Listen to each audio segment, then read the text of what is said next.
This is my story about living with psoriatic arthritis. And I know what you're thinking. What's the point of this video? Like, why make a video about something that's not that bad? Arthritis, many people have it. It's really not that bad. But when you have it, like I did, like many people do, there's extreme cases and there's not so extreme cases, and it's just crazy. But my individual case, Friday the 13th in January of 2017, I was diagnosed. I wasn't diagnosed that day, but my toe was swollen 3 times the size that it should be, and I was paralyzed. I couldn't move. I was having trouble breathing. I was panicking. I was crying. I called my parents. I finally got their attention. I was like, Mom, I can't move. It hurts. And so her and my dad both carried me downstairs, put me to the car, not to the car, put me in the car and rushed me to the hospital. And it was 30 minutes away from my house, and it was very painful living in that moment in time when you felt you were frozen and you couldn't do anything, but all you could do was cry, and it was horrible. And so I went and I saw a doctor at the local hospital on the military base where I live. And where I live in the hospital, they weren't the best doctors. They were really bad at diagnosing people with things.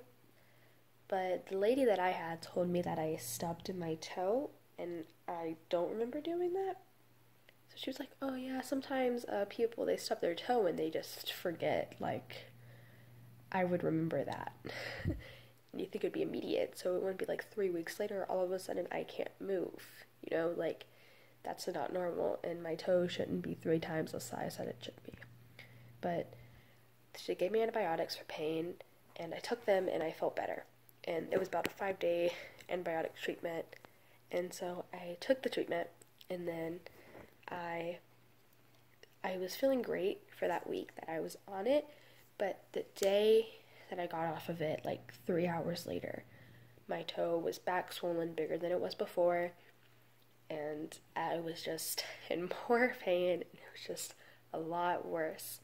So we went and we saw the emergency room over at that same hospital that I went to. So, and you're wondering, why did I just go to a different hospital? Well, the way that it worked is my military plan, we have to get referrals to go to hospitals. So we just went to our military base hospital because it was free and we didn't have to pay any money to go there. So we went there and they did something on my toe called a culture to see if it was like, something called gout, which is very similar to arthritis, or to make sure that it wasn't something else. And so they did something called a culture. So they had to find a joint in between my toe, and they had to stick a needle in there, and it is the worst pain, and that was only the numbing medicine. And they had to find the joint, stick the needle in there, and there was no fluid, so it was just 20 minutes of them pulling nothing out. And I was crying because my toe was hurting, the needle was hurting, everything was just miserable. And I was so dehydrated. It's been like 2 days before I drank anything because I was hurting so bad. So they had to do it. I had no liquid in my body whatsoever. Like, everything was just drained. And so it was miserable. So finally they took me to a rheumatologist, and the lady was like, oh yeah, you have psoriasis. And when you have the kind of psoriasis that I had, it was in my scalp.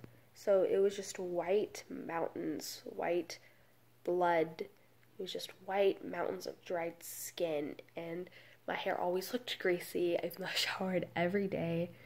And my mom had to constantly put this kind of shampoo in my hair that would just like dissolve it, and then had to pick it all off. So my head would just be bleeding just all over the place. And it was miserable, and kids bullied me because they thought I had like dandruff or something, and I had to explain to them that it wasn't. I'm not the kind of person that takes bullies. I don't listen to them. I know that they're full of crap. I don't listen to anything they say, so it didn't really get to me. But when I was diagnosed with arthritis, it got me really down. and I became depressed. And it hit me in my hand and my knees and my neck, so even moving my neck hurts. And you think arthritis isn't that bad, it's horrible. You can't see that well outside. You have to get glasses, and I had perfect vision. I've had eye surgery to get my vision fixed, and then my vision just went downhill quickly when I got arthritis.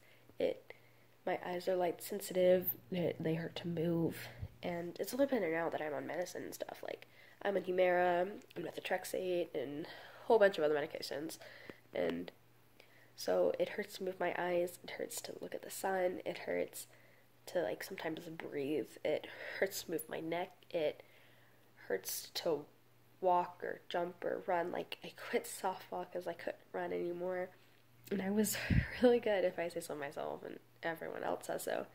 But I was doing really good, and I was on the path to joining varsity my freshman year of high school. But then I couldn't play anymore because I couldn't throw a ball, I couldn't hit a bat, I couldn't lift anything because it hurt. I couldn't run around the bases, and I couldn't do anything. So I quit playing, and life has just been so hard, and I was depressed, and I had suicidal thoughts, and I'm not the best person of showing pain and telling people what's going on in my life. So I never really told anyone, but now my mom's seeking help for me, and I'm going to all these camps for it, and my mom knows people who have it, so it's getting better, I think, I hope. But if you deal with this, just stick with it and just keep going, because it might suck now, but it's gonna get better. It might get better. I don't know. I'm not a doctor, but do what you have to fight. Have a good support system to help you, and tell your parents if you're in pain. It really helps. Don't wait a month to tell them that you're hurting. That's what I did, and it did not turn out very well for me. But tell your doctors if you ever experience pain anywhere, seek help. Just don't wait. So, this is my story with psoriatic arthritis. This is what I've been through personally and physically, mentally, and everything that's happened. And I'm just thankful for my friends and my family who helped me get through all of this. And I'm still going through it, and it's getting a little better months at a time. And I'm dealing with it a little bit. I'm dealing, definitely. So keep fighting, and yeah.